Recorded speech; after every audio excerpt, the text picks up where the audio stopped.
Please be seated.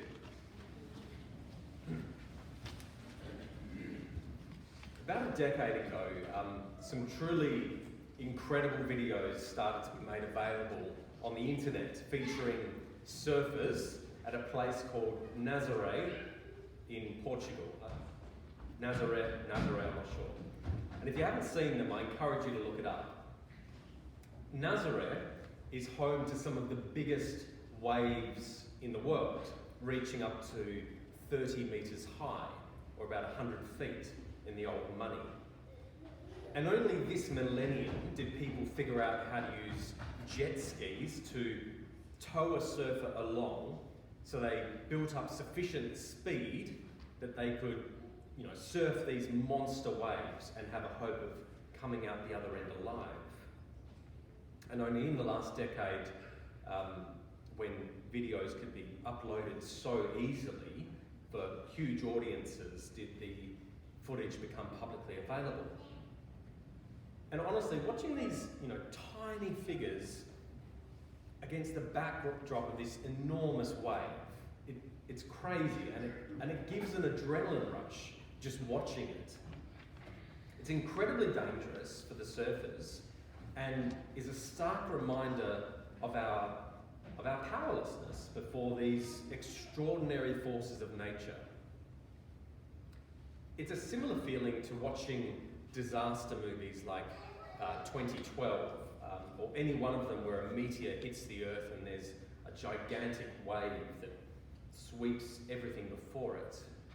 It stirs up a primal, deep-seated fear and awe of water in its chaotic forms. Now, one of the most nightmarish scenarios I can imagine is to be stranded in the middle of a sea or ocean in a high storm. And one of the most terrifying natural disasters, not that there is a ranking of such things, are tsunamis. And again, you can easily find footage of tsunamis these days.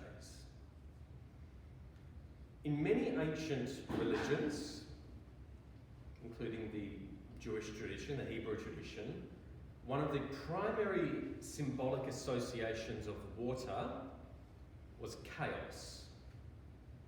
There were heaps of positive associations too, of course, but chaos was a big one.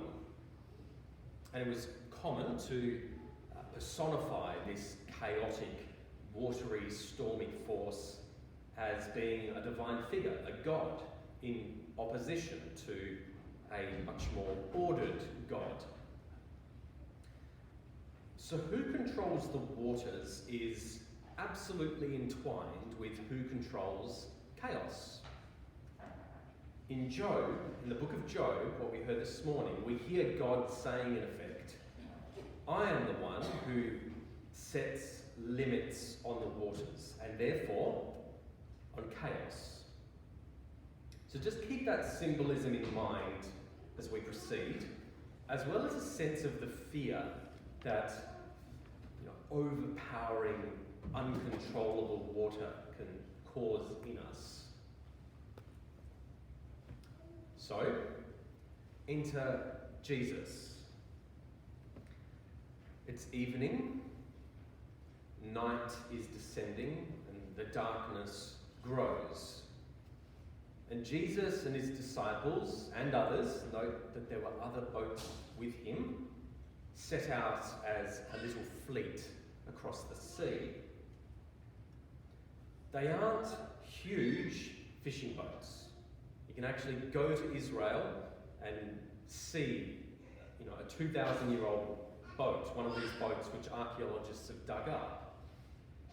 So even if waves got to be a couple of metres, it'd be dangerous.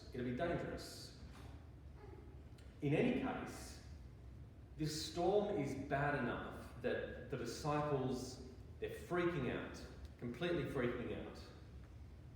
It's bad enough in the storm that very experienced fishermen like Simon and Andrew, even on familiar waters to them, they think they are in trouble and it's time to panic. the best they can muster is, shake Jesus awake and say, we're all going to die, help. Well, actually, they don't say help. And this is where it gets really weird.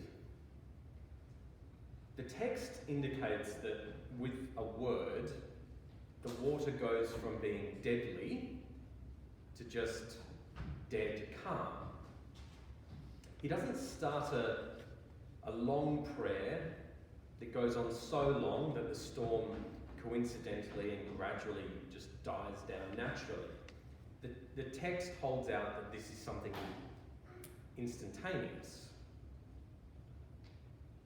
which in the disciples' minds, which have been formed by all those biblical symbols and stories that point to God as the one with sort of power required to do that, it creates a conundrum.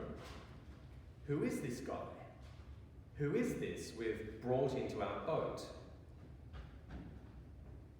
It's kind of like, in a superhero movie when someone suddenly realizes that their best buddy is actually a superhero, and there's a moment where a look passes across their face as they have to rethink their entire relationship in light of this revelation. I think the disciples had a moment like that. Who is this on our boat? So on one level, yes, I am interpreting this event in the most straightforward way possible. This is a demonstration of who Jesus is. This is God, the second person of the Holy Trinity in the flesh. That is who we are responding to as Christians. And if enormous waves are awe-inspiring enough, then being in the presence of one who can control such a thing is even more so. It is a reminder that whilst God is intimately close to us, loves us dearly, there is still a vast otherness. There is an otherness to God. Another way of interpreting this event is as a metaphor, and I know some people prefer to think of it as purely a metaphor, where this is about Jesus with the early church, that's the people in the boat, as it encountered tumultuous times and persecution. And this was a comforting reminder that Jesus was still with the church, even if he seemed asleep. Or individualizing it further, that this is a metaphor for all those times in our own lives when we are in a storm of some kind, and it's a comforting reminder that Jesus is with us through all that and can ultimately still the storms that we are in. And actually, that is fine. That is good and helpful. That's a nice way to interpret it. Because there are actually lessons to learn in that vein. And I'll explain. For some people, God is a bit like a life jacket. You only turn to God in an emergency, when things have gone completely off the rails. God is a life jacket. But I suggest to you that that is not sustainable.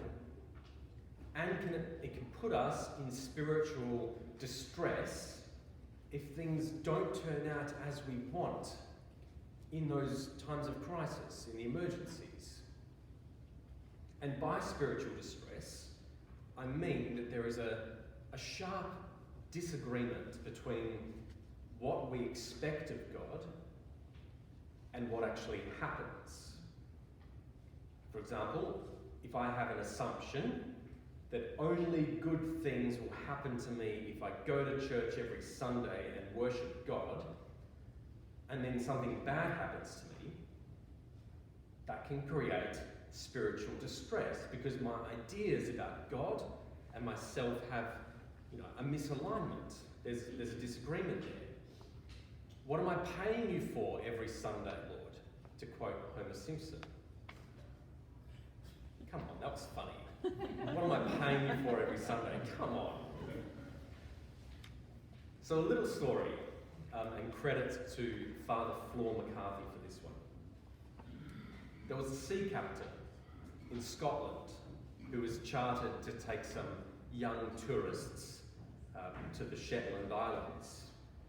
And these young folks had a laugh at the captain when they saw him praying before setting sail, because it was a day of just perfect weather. So being in Scotland, perfect weather, it was probably a lot like what we've got today.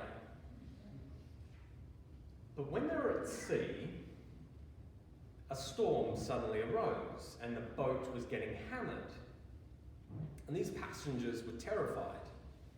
And then they went to the captain and asked him to join them in prayer. But he replied, "I say my prayers when it is calm. When it's rough, I attend to my ship. I say my prayers when it's calm." If we don't find God when times are good, the chances are we will be harder pressed to truly find God when the times get tough. The storms will hit whether Jesus is right next to you in the boat or not. Remember those other boats that were out there with them. So by putting ourselves in the presence of God on a regular basis, like praying by yourselves and with the community of the faithful in this sort of context, we learn, we are trained, we spiritually mature to trust God more deeply and recognize God's presence more readily in times of calm and in the stormy times. So whether the conditions be fair or rough, the Lord is the most faithful companion for life's journey there is. The Lord is the most faithful companion for life's journey that there is. The Lord be with you.